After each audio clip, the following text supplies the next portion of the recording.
자막에 우리 7절부터 10절까지 다시 올려놓을게요.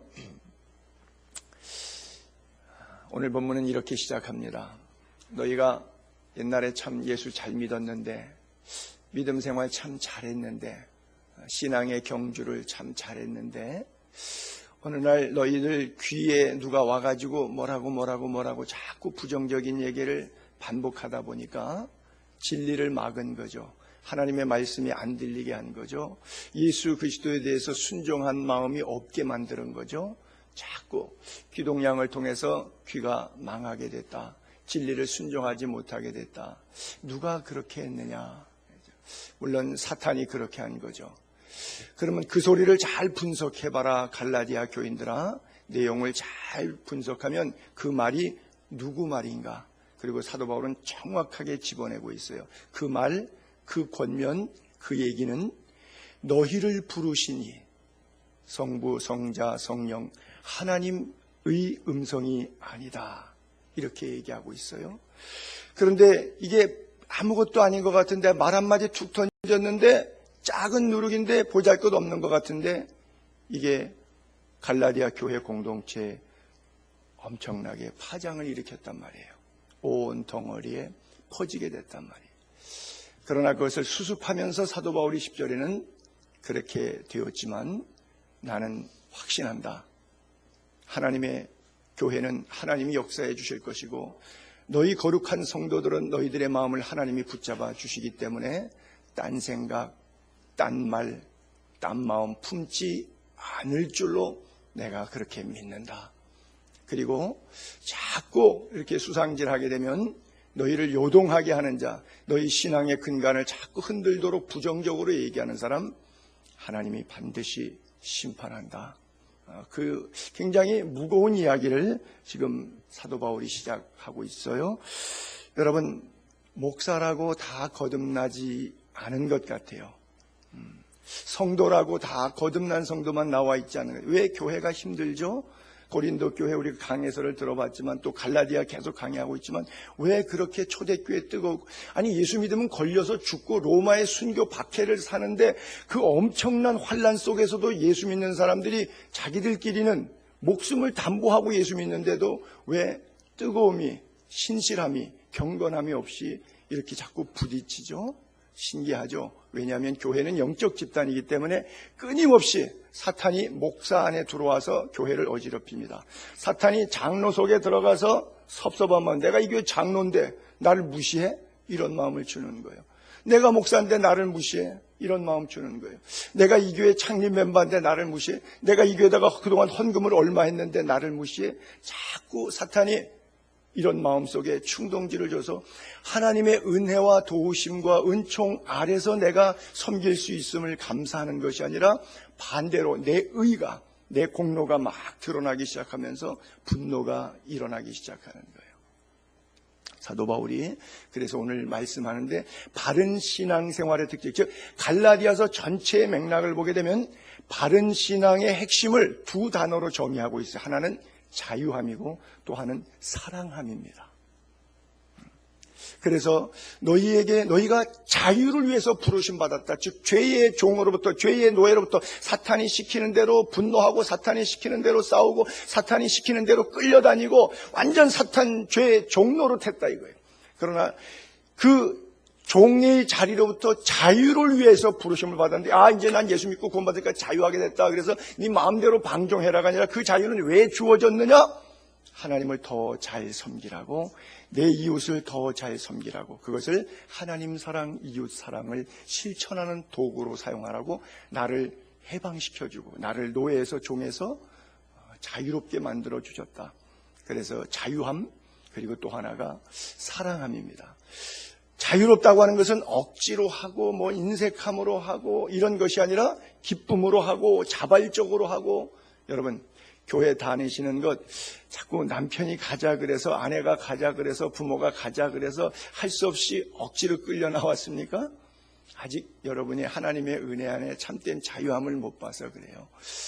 그러죠. 많은 사람들이 나 가만 내버려둬. 때가 되면 난 믿어. 나도 다 생각이 있는 사람이야. 내가 무식하지 않아. 나도 지혜도 있고 지식도 있어. 내가 다 판단하고 결정해서 믿을 거니까 걱정하지 마. 따라 나와 앉아 있으면서도 자기로 충만하게 앉아 있어요. 때가 되면 내가 믿고 싶으면 알아서 믿을게.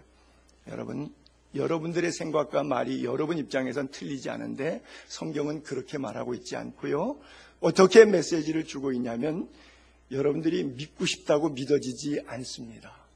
성령이 여러분들의 마음속에 찾아오셔서 믿음을 주실 때, 하나님이 은혜를 부어주실 때, 성령의 감동함을 입게 될 때 내 안에서 눈물이 나오고 내 인생을 돌아보고 내가 참 몹쓸 죄인이로구나 하는 것을 깨달아지고 주 앞에 회개하고 돌이키게 되는 거예요.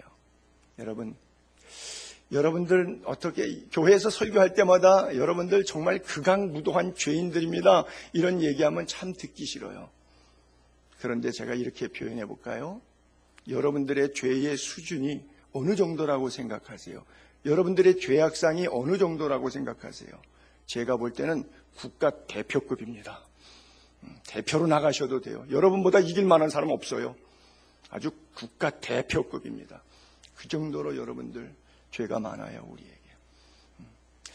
아니라고 인정하고 싶지 않죠. 인정하고 싶지 않아서 그 표정 관리를 지금 잘 하고 계신데 저한테는 속일 수 있어도 하나님한테는 못 속입니다. 그래요. 하나님께서 우리를 왜 부르셨는가? 믿음 안에 참된 자유함을 통해서. 그렇죠? 때로는 잘못된 권면 때문에 우리가 하나님을 떠나게 되는데 이 권면이 하나님께로부터 왔는지 확인하는 그런 방법이 하나 있죠. 어떤 방법이에요? 그 사람, 그 목사, 그 집사, 그 장로 안에 하나님의 성품이 묻어 있는가 하는 것을 보면 돼요. 그렇죠? 자기로 충만하신 목사님인지 그 안에 하나님의 성품이 묻어 있는지 보면 돼요. 제 안에서 늘 울리는 울림이 이런 거죠. 하나님의 성품이 없으면 내 성품이 나가는데 내 성품은 그대로 앞에 드러내면 교인들 앞에 내놓을 수 없는 거니까 할 수 없이 위장을 해야 되죠. 포장을 해야 되죠. 그게 뭐예요? 착한 척한다 그래서 가짜 착함, 위선이라 그러죠. 외식한다고 그러죠. 척하는 것이죠. 그래요. 진실하게 하는 것과 거짓되게 하는 것들. 저희 아버님이 목사였으니까 목사님으로서 제가 설교를 많이 들었죠. 우리 아버님 설교하기 전에 꼭 기도하시면 빼놓지 않고 하시는 기도가 이런 거였어요. 하나님, 죽은 벌레만도 못하고 타다 남은 부지깽이도만도 못한 이 죄인이 거룩한 하나님의 말씀을 들고 대언하려고 섰습니다. 종의 육체는 십자가 그늘 아래 감춰주시고 오직 하나님의 말씀만 증거하게 해주세요. 그래요. 자, 그러면 제가 우리 아버님의 개인적인 성향과 인격 캐릭터를 쳐다봅니다. 부자지간이니까 너무 잘 알잖아요. 하나님 앞에서는 죽은 벌레만도 못한 놈, 타다 남은 막대기만도 못한 놈이라고 고백해놓고 삶에서 그 연장성산에서 하나님 앞에 기도로 고백했던 것처럼 사시는가 하는 문제가 아들의 눈에 걸리죠. 그렇죠? 제가 설교하고 제가 기도한다고 그 내용대로 여러분들이 다 믿어줍니까? 아니죠. 제 말 설교로 여러분들이 저를 평가하지 않죠. 제가 돈 쓰는 것, 시간 쓰는 것, 가정생활하는 것, 오가고 밥 먹는 모든 저의 모습을 통해서 하나님의 성품이 있는지 없는지를 알죠. 사람은 말 안 해도 감정의 동물이기 때문에 그냥 이해할 수 있어요. 사도 바울이 갈라디아 교회 교인들을 보면서 정말 안타까운 심정으로 왜 이런 현상들이 왔는가 하는 것들을 권면해 주고 있어요. 그래요. 적은 누룩이 온 동이에 퍼졌다 그래요. 거짓된 성품, 왜곡된 교훈들이 고린도 교회 안에 잔뜩 들어와 있어요. 대표적으로 고린도전서 6장에도 보게 되면 5장에도 음행 문제 나오는데 교회에서 헌금 많이 하고 교회 연조 타령할 만큼 전통성을 확보하고 있는 그 사람이 첩생활을 하고 이중생활을 한단 말이죠. 근데 교회 와서는 충성 봉사 잘해, 설거지 청소도 잘해, 헌금도 잘해, 또 신방 가자 그러면 신방전으로 봉사도 잘해, 목사님에게 뭐 잘 대접해줘. 그런데 사생활에 있어서는 이중 생활을 하고 있단 말이죠. 그러다 보니까 목사도 말 못하고 교인들도 저 양반 나가면 우리 교회 재정 줄어. 그냥 저 양반 사생활이 지저분하지만 그거는 사적인 문제니까 공적인 교회 안에서는 얘기하지 말자. 이러고 입을 딱 닫고 있으니까 이게 오염이 되기 시작하는 거예요. 아, 교회는 그래도 되는 곳이라. 이게 허용이 되는 거예요. 한국 교회 안에 부지기수로 있습니다. 지금도 있고요. 그런데 교회가 뭘 잃어버린 거죠? 권징을 잃어버린 거죠. 현대교회의 최대 약점은 권징이 통하지 않는다고 하는 것이죠. 왜요? 영적인 권위를 다 잃어버렸기 때문에 그런 것이죠. 치리가 불가능한 그런 세대죠. 영국의 절대 군주 시절에도 영국 교회라고 하는 앵글리칸 처치의 교리에서 어긋나면 예전에는, 요즘에는 그거 안 통하더라고요, 성경에. 예전에는 교황도 교회에서 치리했습니다. 여왕도, 영국에는 여왕제도, 여왕도 교회가, 성공회가 치리했어요, 잘못하면. 그러면 여왕이 더 세니까 목사 하나, 개교회 목사 하나 목 잘라버리는 건 아무것도 아니죠. 그렇죠? 마녀 사냥하듯이 신성모독죄나 여왕, 국가원수모독죄 이런 거 하나 걸어가지고 그냥 감옥에 넣어버리면 그만인 거예요. 세례 요한이 그래서 목배임 당했잖아요. 왜 당신 제수씨하고 살아? 응? 당신의 동생의 부인을 어떻게 데리고 그렇게 살 수 있느냐? 그랬더니 네가 뭔데 난리야? 저놈 감옥에 넣어라. 목배어라. 세례 요한이 순교한 것이 복음 전하다가 순교한 게 아니라 윤리 도덕을 지적하다가 순교당했어요. 반대로 다윗은 나단 선지자가 당신이요! 라고 했을 때 우리아의 아내 밧세바를 범한 죄를 침상을 적실 만큼 눈물로 회개했죠. 결국 들은 사람은 다윗은 이 세 아들 다윗을 만나니 내 마음에 합한 사람이 되었고 헤롯은 그해 벌레가 먹어서 죽었다 써 있어요. 충이 먹어 죽으니라 써 있어요. 그냥 제가 추론해 보면 아마 하나님께서 위장 속에 기생충을 수천 마리, 수만 마리 넣어가지고 귀로, 코로, 입으로 다 회충 12장 충들이 막 나오면서 그냥 쓰러져서 그 비참하게 구데기 속에서 죽었어요. 상상해 보세요. 충이 먹어 죽으니까 아니 자그마한 구데기 같은 벌레가 피부, 장기를 사각사각 긁어먹어서 썩어져 주는 거예요. 왜 그런 모습 보잖아요. 구데기 있을 때 썩은 거 그 속에서 비참한 모습 있잖아요. 시골에서 예전에 늘 많이 보셨죠. 그렇게 죽었어요. 하나님의 심판은 분명히 있습니다. 그래요. 그래서 악한 행위에 따른 하나님의 심판 때문에 그가 전도해서 구원받게 된 사랑하는 성도들이 그런 자리에 놓일까봐 사도 바울이 그게 싫은 거예요. 그게 힘든 거예요. 그래서 심판의 자리에 나아가지 않기를 그들에게 권면하는 메시지였던 것이죠. 자, 11절로 또 그 다음 구절 넘어가면 형제들아 내가 지금까지 율법적인 것, 교회 전통, 문화, 할례 이런 것들만 얘기하고 즉 대략 겉핥기식 목회했으면 괜찮다 이거죠. 감정 상할 일 없다. 자꾸 죄 지적하니까 문제인데 그냥 죄, 너는 죄가 없냐? 자꾸 죄 얘기하지 마. 비윤리적, 비도덕적 얘기하지 마. 교회 와서 자꾸 일주일 동안 사생활도 힘든데 교회 와서 그 얘기 또 듣기가 싫어. 그러니까 할례를 전한다면 어찌하여 지금까지 박해를 받았을까요? 왜? 십자가의 걸림돌이 제거되었어요. 이걸 십자가의 걸림돌이라 그래요. 여러분 참 바울은 굉장한 표현을 썼는데 십자가의 걸림돌 무슨 말이냐?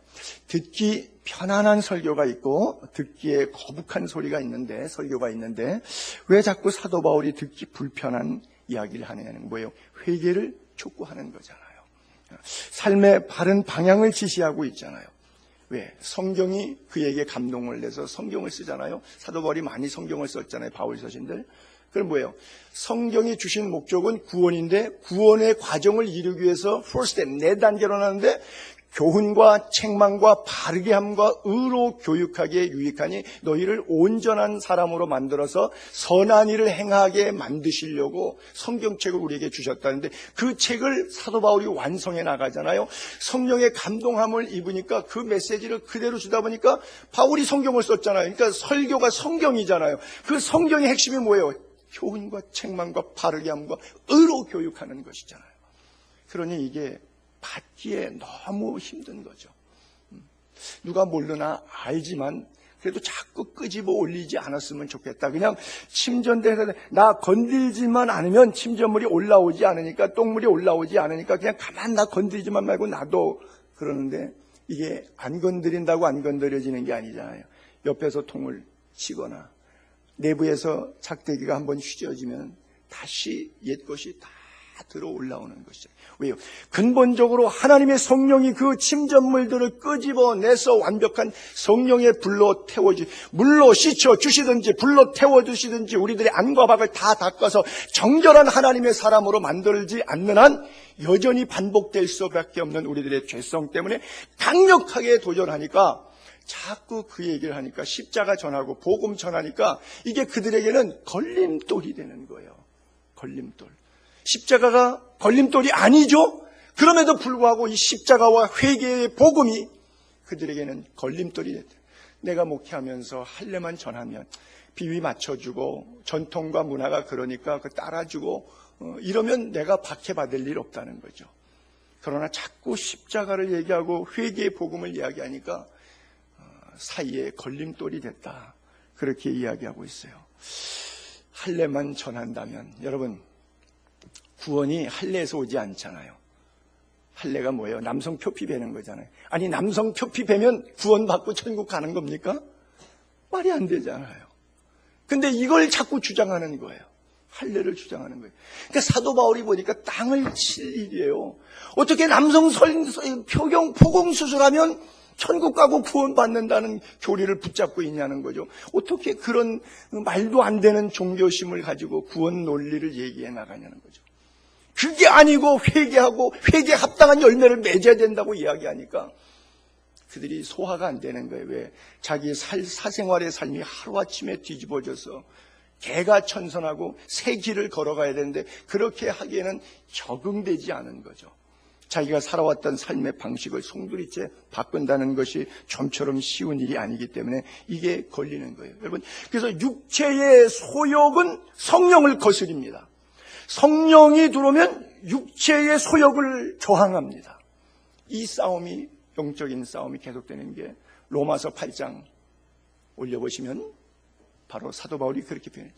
육신을 따르는 자는 할 수 없어요. 육신의 일을, 영을 따르는 자는 영의 일을 생각할 수밖에 없죠. 육신의 생각은 사망, 영의 생각은 생명과 평안이죠. 그러니까 육신의 생각은 하나님과 원수되고 하나님의 법에 굴복하지 아니할 뿐 아니라 하고 싶어도 못해. 육신에 있는 자들은 하나님을 기쁘시게 할 수 없느니라. 계속 뭐예요? 육신을 따르는 자, 육신의 생각, 육신에 있는 자, 빨간 줄 계속 반복하는 게 뭐예요? 이거는 사망이고 사망의 길이고 이것은 하나님과 원수되는 길이고 절대 하나님을 기쁘시게 할 수 없는 길이라고 하는 거죠. 성령이 내 안에 들어오면 참된 하나님의 은혜를 알고 구원의 도리를 아는 사람은 삶과 인격과 언어씀과 시간씀이 변화되게 되어 있어요. 왜? 내 힘으로 변화된 게 아니라 성령의 밀어내심으로 그 자리에 이끌림을 받았기 때문에, 인도함을 받았기 때문에 그렇게 되는 거예요. 그런데 여전히 육신의 생각 속에 내 자아가 깨지지 않고 내 고집 속에 내 살아온 삶의 연륜 속에 내가 느끼고 내 눈으로 보고 내 귀로 들었던 것에만 붙잡혀서 육신의 생각이 나를 제어해버리면 그 길은 하나님과 원수가 되는 길이요, 하나님을 기쁘시게 할 수 없고 결국은 사망의 길이라고 사도 바울이 그렇게 권면해주고 있는 거예요.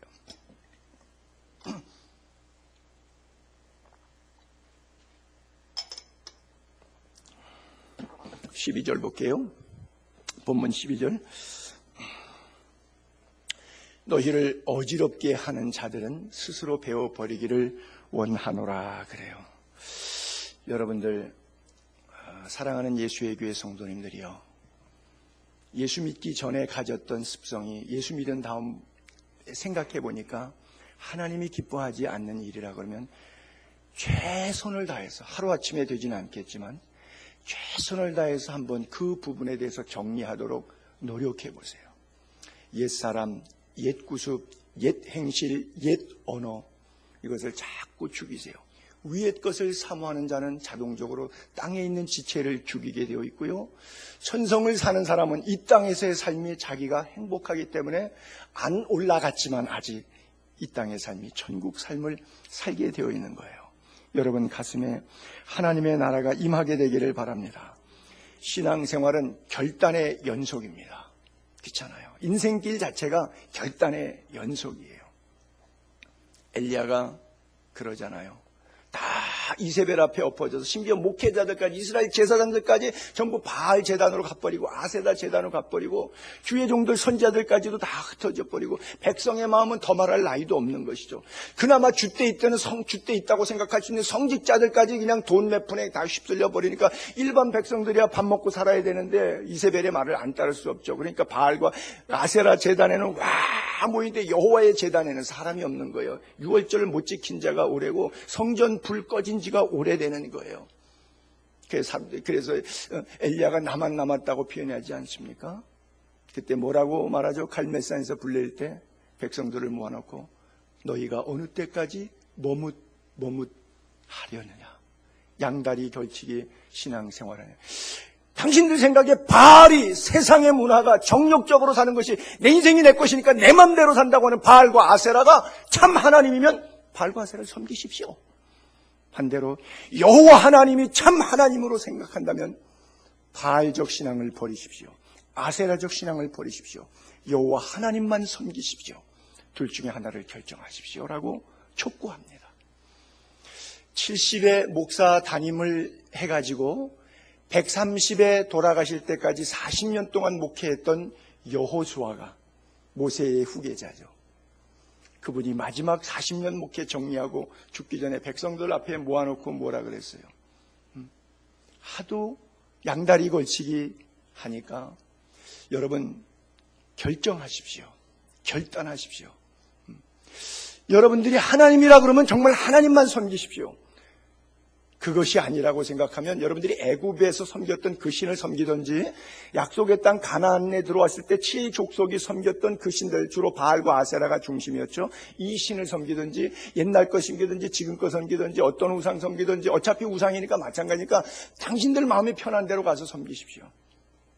나는 결정했습니다. 나와 내 집은 오직 여호와만을 섬기겠습니다. 저는 이런 구절을 읽을 때 너무 가슴이 아파요. 정말 속에 통곡이 터져요. 생각해 보세요. 40년 목회했는데 교인들이 세상에 빠져서 지옥으로 가고 있잖아요. 그래서 나는 천국 갈 거야. 나는 하나님 섬길 거야. 정말 은퇴하는 원로 목사가 마지막에 이걸 설교로 해야 되는 이 비참함. 얼마나 찢어지기는 아픈 가슴이에요. 40년 목회한 결말이. 이런 설교에 나와 내 집은 여호와만 섬기겠다. 야, 멋있는 메시지다. 저는 그렇게 이해되지를 않아요. 오죽하면 그건 할 말이 필요 없는 거예요. 나와 내 집은 여호와만 섬기겠다. 당연한 거죠. 그걸 뭘 말할 필요가 있어요. 부부지간에 사랑 타령할 때 사랑하냐 안 하냐? 당연한 거죠. 그것 갖고 싸울 일이 없는 거죠. 똑같은 얘기예요.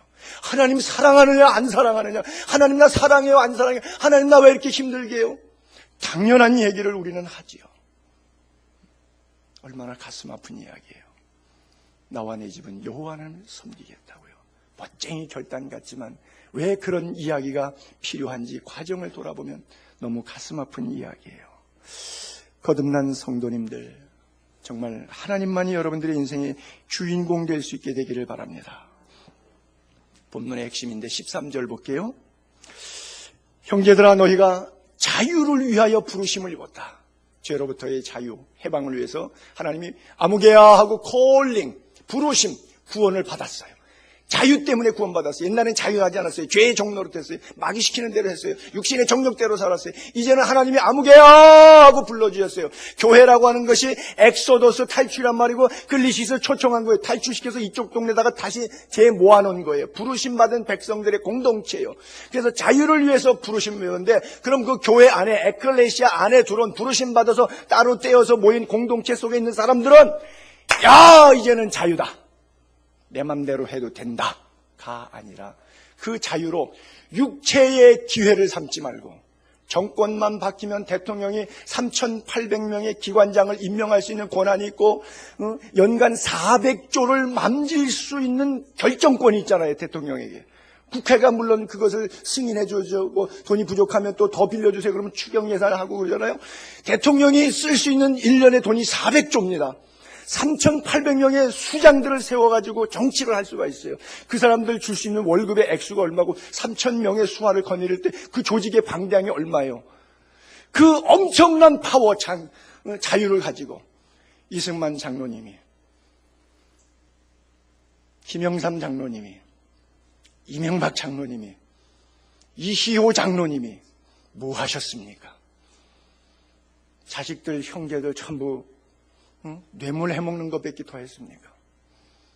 왜 그 자유 가지고, 그 축복 가지고 육체의 기회를 삼아버리고 맙니까? 그 능력, 그 파워, 그 하나님이 주신 은혜, 그 놀라운 자유의 능력을 가지고 사랑으로 종로로 됐다면 위대한 사람 됐겠죠. 어느 날 목사 되고 나니까, 어느 날 장로 되고 나니까 정말 은혜 안에 참된 자유와 영적인 권위가 주어지니까 그것 갖고 뒷짐지고 헛기침하는 것으로 쓰는 거죠. 사랑으로 더 낮아져서 섬기지 못해서 종로로 더 하고 싶어서 섬기려고 주신 자유다. 나 같은 죄인 살려주신 것도 감사한데 사명의 자리에 세워서 하나님의 복음을 증거할 수 있는 위치에 세워주신 하나님 백골난망입니다. 하나님 하루로도 눈물로도 이 은혜 다 갚을 수 없습니다. 무릎으로 기면서 겸손하게 목회하면 얼마나 좋아요. 근데 잘난 맛에 목소리도 들면서 교인들 미워하면서 목회하지 않아요? 그 자유로 육체의 기회를 삼지 말고 오직 사랑으로 서로 종로로 타라. 진짜 예수 믿는 사람은 그렇게 예수를 믿는 거예요. 사도 바울은 그래서 내가 자유한 자가 되었으나 스스로 너희의 종이 되노라. 할례 받지 못한 사람에게는 마치 할례 받았어도 할례 못 받은 사람처럼, 이방인에게는 내가 구원받은 아브라함의 씨지만 마치 아브라함의 씨가 아닌 이방인처럼 자꾸 낮아지는 사도라고 말했던 자기는 지극히 작은 사도 중에 더 작은 사도다, 죄인 중에 괴수다, 자기를 표현한 수식어가 점점 더 겸손해지면서 점점 더 섬겼던 이유가 뭐예요? 할 수만 있다면 한 영혼이라도 더 얻기 위해서 여러 사람에게 여러 모습으로. 카멜리온은 자기 이기적인 삶을 위해서, 자기 보호를 위해서 색깔이 변하지만 사도 바울도 색깔이 변한 건 똑같지만 왜 색깔이 변하느냐? 나의 보호를 위해 색깔이 변한 것이 아니라 주의 복음을 위해서, 상대 영혼 구원을 위해서, 종로로 타기 위해서 색깔이 변했어요. 여러분이 안색이 변할 때가 있죠. 색깔이 변할 때가 있죠. 그 분노의 이유가 하나님의 의를 드러내기 위한 거룩한 의분입니까? 나 알아주지 않는다고 역정내는 자존심의 얼굴 안색이 변하는 가인의 얼굴입니까? 사당동 가니까 성형외과가 있는데 성형외과 간판 이름에 가인 성형외과라고 써 있더라고요. 안색이 변함이 어찌미뇨 그랬더니 얼굴 바꿔준다고 가인 성형외과 이렇게 써놨더라고요. 글쎄요, 가서 원장님한테 물어보고 싶어요. 그리스도인인지 아닌지, 그런 좋은 아이디어가 어디서 왔는지. 여러분, 하나님이 자유의식을 주신 이유, 섬기라고 주신 줄로 믿게 되기를 바랍니다. 가짜 자유, 왜곡된 자유, 방종 속지 않게 되기를 바랍니다. 하나님이 자유의지를 주셨을 때는 선용하라고 주셨잖아요. 악용하지 않게 되기를 바라고요. 절대 모조품 자유에 속지 않게 되기를 바랍니다. 선악과 앞에서 모조품 자유를 선포했잖아요, 사탄이. 그러니까 하나님의 참된 자유의지를 선용하지 못하고 모조품 자유 앞에 무릎 꿇고 말았어요, 하와가. 그 고통의 세월이 얼마나 커요. 탕자가 뭐가 진짜 자유인지 몰랐을 때 집을 떠난 다음에, 잃어버린 다음에, 그때서야 참 자유가 어떤 것인지 신실한 자유를 깨닫게 됩니다. 여러분, 잃어버리기 전에 깨달을 수 있다면 얼마나 행복해요. 세상 사람들은 자기의 자유를 충족시키기 위해서 타인에게 얼마나 고통을 안겨주고 피해를 주는지 몰라요. 여러분 다 하시는 얘기 또 반복하겠지만 얼마 전 뉴스 다 보셨죠? 이 고소공포증이 있어갖고 고층 빌딩의 유리를 닦는데 무서우니까 음악 듣는다고 소리를 좀 볼륨을 크게 해놓고서 음악을 들었는데 층층이 닦고 내려오는데 음악 소리가 집 안으로 들어오니까 시끄러우니까 좀 끄라고. 근데 뭐 잘 못 들었는지 뭐 일부러 자기가 무서우니까 계속 음악을 크게 틀고 일을 했는지 모르겠어요. 옥상에 올라가서 줄을 끊어갖고 떨어져서 죽었잖아요. 5 아이의 아빠인데. 인터넷 기사가 광 케이블 연결해 주려고 애프터 서비스 때문에 왔는데 자기네 집 인터넷 속도가 왜 이렇게 빨리 안 되냐고 일부러 뭐 조작해놔갖고 속도 느리게 만들었지. 그래갖고 그 기사 죽였습니다. 우리 집 인터넷 속도 느리다고 그 기사 죽어야 돼요. 운전하다가 보복 운전하면서 사람 차에 매달고 치여서 죽이질 않나. 공중전화 박스에서 전화 오래 한다고서는 끄집어내서 때려 죽이질 않나. 나의 자유, 나의 행복을 위해서 다른 사람을 아랑곳하지 않고 무참하게 죽이는 자유. 그것이 우리에게 있는 자유입니다. 지금 제가 열거했던 신문과 인터넷 기사에 떴던 그 사람들은 별종이고 나는 그런 사람이 아니라고 생각하십니까? It's you, it's me. 우리들이에요. 기회만 되면 우리는 그럴 거예요. 아직 그런 기회가 되지 않았을 뿐일 거예요. 그러나 그리스도인이라면 이게 자기 안에서 갈무리가 되는 힘이 있습니다. 그것을 절제의 은혜라 그러는데 내 안에서 나오는 것이 아니라 성령의 선물이에요. 사람의 인격을 막대하고 가볍게 대하는 사회, 사랑이라고 하는 이름으로 상대를 힘들게 하는 그런 무가치한 자유를 참 사랑의 자유라고 생각하는 이 시대. 사랑은 자기의 자유까지 희생해서 상대방에게 종로로 타며 섬기는 것. 그것이 참된 사랑이고 자랑입니다. 자유입니다. 사랑은 자기 부정이고 상대 섬김이지 절대 상대 정복이 아니에요. 대한민국이 얼마나 이런 면에 있어서 굴절된 사랑이 팽배한지 모르죠. 그렇죠? 남자들 이렇게 모임에 가게 되면 뭐 술자석은 더 말할 나이도 없겠지만 가면은 단골 안주가 다 뭐예요? 음담패설이죠. 다 음담패설하고. 여러분 그건 입에 담기도 부끄러운 말인데 그것을요 부끄럽게 생각하는 사람이 아무도 없어요. 얼마나 재밌어하고 즐겨하고 기뻐하는지 몰라요. 굴절된 사랑관이 그들의 인생을 대한민국 사회를 이렇게 만들어버렸어요. 아마 음담패설하면서 부끄러워하는 사람 본 적 없을 거예요. 즐기죠 하죠. 얼마나 쉽게 타락하고 이것이 사랑이라고 자기 합리화하면서 자기 정욕대로 살고 있는 세대인지 몰라요. 드라마를 봐도 그렇고 영화를 봐도 그렇고요. 그래요. 메디슨 카운티의 달이라고 저도 인디아나 갔을 때 일부러 차 몰고 부흥회 갔다가 가본 적이 있어요. 옛날에 영화를 보고 충격을 받았는데 이게 불륜의 여인데 제2의 러브 스토리라고 그러죠.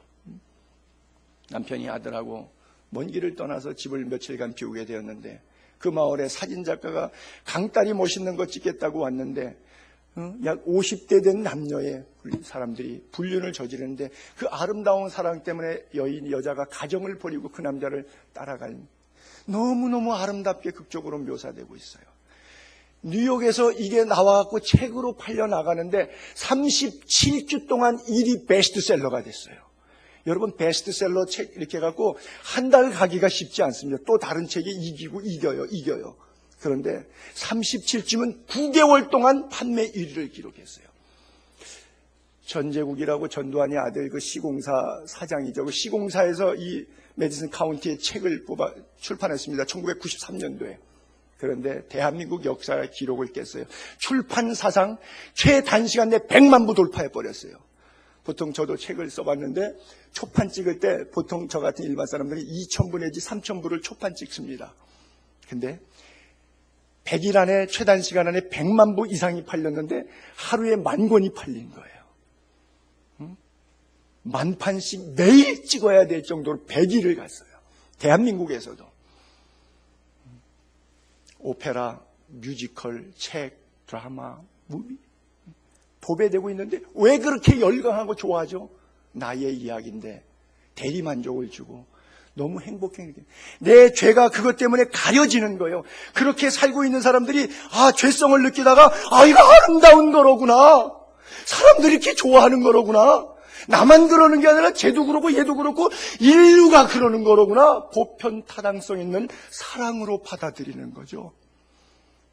누구의 짓일까요? 사탄의 짓이죠. 속는 거죠. 이걸 가짜 사랑, 방종 타락인데, 불륜인데 아름답게 포장돼서 죄를 어떤 성적 자유로 오해하게 만드는 세상이죠. 동성애나 이런 이야기 더 이상 할 말이 없는 거죠. 여러분, 우리가 말하는 자유와 성경이 말하는 자유, 역설적 진리, 요한복음 12장에 보게 되면 한 알의 밀알에 대한 비유를 이렇게 쓰고 있죠. 내가 진실로 진실로 너희에게 말한다. 한 알의 밀이 땅에 떨어져 죽지 않으면 그대로 있고 죽으면 많은 열매를 맺는다.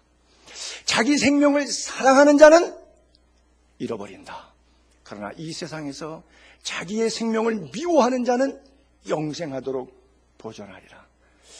여러분들이 이해가 쉽지 않다면 25절을 제가 이렇게 표현해 볼게요. 이기적으로 사는 사람은 생명을 잃어버릴 것이다. 그러나 이타적으로 사는 사람은 영생하게 될 것이다. 예수님이 말씀하시는 의도는 지금 그 얘기입니다. 죽는다는 것, 하늘에 밀알된다는 것, 그것이 우리 안에 자유를 주신 하나님의 도전 앞에 진정한 응전입니다. 그러한 방법으로 구체적으로 지시하신 것이 오늘 본문 마지막 14절 15절 끝부분이죠. 자, 그것을 삶으로 어떻게 실천할지를 성경은 명쾌하게 이렇게 쓰고 있어요. 온 율법은 내 이웃 사랑하기를 내 자신같이 하라 하신 말씀에서 이루어졌다. 그런데 반대로 만일 서로 물고 먹으면 피차 비난 복수 반복하면 피차 멸망한다. 그렇게 써 있어요. 세상은 경쟁에서 살아남기 위해서 어떻게 하든지 상대방의 약점을 붙들고 상대를 죽이려고 합니다. 생존 경쟁의 사회 속에 우리가 살고 있습니다. 그러나 결국 둘 다 죽습니다. 그건 사는 길이 아니에요. 인간의 욕망은 끝이 없기 때문에 절대 충족되지 않습니다. 하나님의 은혜 안에 자기 절제를 통해 살아야 돼요. 제가 가장 충격받았던 책 가운데 하나가 그리스에서 읽었던 그릭 조르바라고 하는 책입니다. 전 세계 한 56개국어로 번역돼서 우리 한국말도 나와 있는데 아주 유명한 소설이에요. 그건 자유방랑 시인으로 알려진 사람이에요. 그가 쓴 책이 거의 100여 권대입니다. 그 카찬차키스 크리티 사람인데 그 사람의 생가를 박물관으로 해놨는데 박물관에 가니까 한 수십여 개국 나라 쓰는데 한국말 책도 거기 가니까 이렇게 보관되고 있더라고요. 거기에 보게 되면 한 토막에 노인이 남편 먼저 죽고 팔순 할머니가 이제 자식이 없이 살다가 돌아가시는데 그 마을의 제일 부자예요. 돌아가시면 그 재산은 아무나 마을 사람에서 가져가면 임자인 거죠. 그래서 죽을 때가 되니까 집안의 마당에 안방에 빼곡히 사람들이 앉아있다가 돌아가시니까 물건들을 가져가기 시작하는데 그 싸우는 아귀다툼, 옷장에서 치마 하나 뺐는데 이 할머니와 저 할머니 손이 같이 잡았어요. 한 치마를. 그러니까 그걸 내 거라고 서로 잡아당기는데 찢어지는데 더 많은 찢어진 쪽에 천을 잡아당기고 또 한 손으로 더 막 잡아채는데 옛날에는 그때 이게 150년 전에서 200년 전 스토리거든요. 그러니까 천 조각도 짜집게 써서 귀한 시절이니까 그걸 갖다가 잡아채는데 내가 볼 때 그분도 오늘 내일밖에 안 남으신 분이에요. 얼마나 더 행복하게 얼마나 더 소유하고 살겠다고. 저는 그때 받은 충격이 이거예요. 나는 나이 먹으면 죽은 사람 건 안 가져갈 테니까 죽을 때 되면 미리 다 주자. 왜? 죽은 사람 물건 재수없다고 안 가질 거 아니야. 그러니까 살아있을 때 죽을 때쯤 되면 내가 서서히 정리를 시작하자. 젊으니까 그런 생각을 가져봤는데 아니구나. 나 죽을 때까지 이렇게 하겠구나. 이제 1시간 뒤에 죽을 거 알면서도 내가 이러다가 죽겠구나. 제가 내 안에서 내가 스스로 미워지는 충격을 받은 거예요. 문학 작품 속에 나온 글이었지만 그 속에서 나는 나를 봤어요. 인간의 죄성은 이런 존재로구나. 끊임없이. 자, 말씀을 정리할게요. 마지막 구절을 반복이지만 한번 올려보세요. 사도 바울이 그렇게 말했잖아요. 너희가 참 예수 잘 믿었는데, 신실했는데, 다름질 잘했는데 진리를 순종하지 못하겠구나. 이걸 분리시켰군요. 그 다음 절하고 그 다음 절 한번 올려보세요. 반대로 베드로전서는 이렇게 써요. 아까는 진리를 불순종했다고, 순종하지 않았다고 써 있는데, 여기는 베드로전서가 너희가 진리를 순종했다. 그래서 어떤 결과가 왔냐. 아까 사도 바울이 갈라디아 교회에 반대 현상이 온 거예요. 진리를 거역하는 것이 아니라 순종했을 때 영혼이 깨끗해졌어요. 그리고 형제 사랑하기에 이르렀어요. 참된 자유함을, 그리고 사랑함을 누리기 시작한 거예요. 그리고 마음으로부터 뜨겁게 서로 사랑하게 되었어요. 여러분, 죄송합니다. 제가 여러분들을 뜨겁게 사랑해 드리지 못해서. 근데 나도 회개하고 더 뜨겁게 사랑하도록 몸부림쳐 볼게요. 여러분들도 성도끼리 뜨겁게 서로 사랑하는 예수의 교회 온 공동체 될 수 있기를 주의 이름으로 축복합니다.